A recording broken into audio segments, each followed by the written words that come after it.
Rabbi Gamliel was the Nasi of Klal Yisrael immediately following the destruction of the Beis HaMikdash.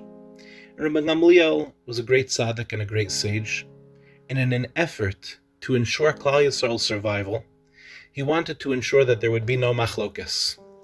Rav Yoshua had several dissenting opinions with Rabbi Gamliel, and because of those dissenting opinions, Rabbi Gamliel forced in a very public and sometimes very embarrassing fashion for Rav Yoshua to make sure that everybody knew that he sided with Rabbi Gamliel. And because of this behavior, eventually Rabbi Gamliel was deposed as Nasi, and Rav Elazar ben Azariah was put in his stead. Rav Elazar ben Azariah was only 18 years old, as many of you probably already know, but he looked like he was 70. Why? Because in order to be the leader of Klal Yisrael, one needs to have a little bit of gray in their beard. One needs to have a beard. And Rav Elazar ben Azariah was only 18 years old. Rav Elazar ben Azariah had a fundamentally different opinion than Rabbi Gamliel. Rabbi Gamliel kept the Beis Medrash closed. Only those who could enter were Tochel Kabaro, those who were completely authentic. Their insides and their outsides matched. When Rav Elazar ben Azariah became Nasi of Klal Yisrael, he threw open the doors of the Beis Medrash, and he added in either 400 or 700 new benches into the Beis Medrash. People flocked to come to the Beis Medrash.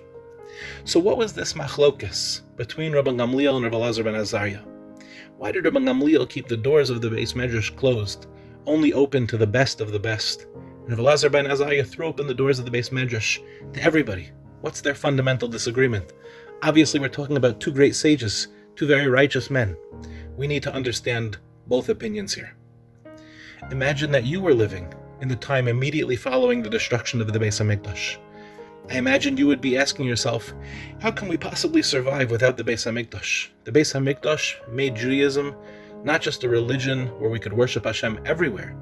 It made Judaism come alive in the most visceral of fashions. One could walk through the Beis HaMikdash, see the Leviim, see the Kohanim, see the Karbanos, see the Ketores. It was vibrant, it was alive. And with the tragic destruction of the Beis HaMikdash, we would have been asking ourselves, how can we possibly survive? Rabbi Gamliel's approach was to make great leaders. Let's take the best of the best. Let's put them in the Beis Medrash, and let's ensure that we have a Masorah, a tradition that will be intact for many years to come. We will create the great tzaddikim of Klal Yisrael.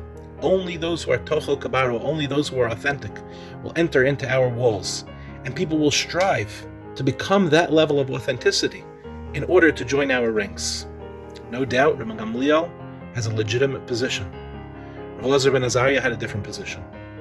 He said Klal Yisrael's survival cannot be dependent on the few. Klal Yisrael's survival can only be dependent on the engagement of the masses.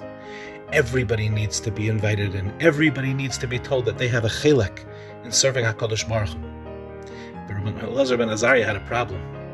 The people had been told that they were not worthy. The people had been told there was no place for them. So what did he do? He put in new benches, not one or two, but hundreds, either 400 or 700 new benches into the Beis Medrash. He got up and he announced, there's a place for you, there's a makom kavua for you, we're waiting for you. That's why thousands of people came. They came because after so many years of being told only the best of the best can enter, Rav Elazar ben Azariah said, everyone has a place in our Beis Medrash. Every single one of you is a letter in a Sefer Torah, and without you, that Sefer Torah is puzzle. Today, I think we can both agree that the ways of Rabbi Gamliel and the ways of Rav Elazar ben Azariah have kept us going throughout this long and bitter exile, which is, Baruch Hashem, almost coming to a close.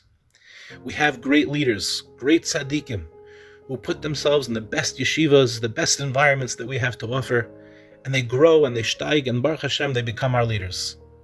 And we've also gone out and told every single Jew, there's a place for you in Klal Yisrael. There's a place for you in our Beis Medrash. You don't need to be perfect. You don't need to be Tochel Kabaro to serve Hashem. You just need to be.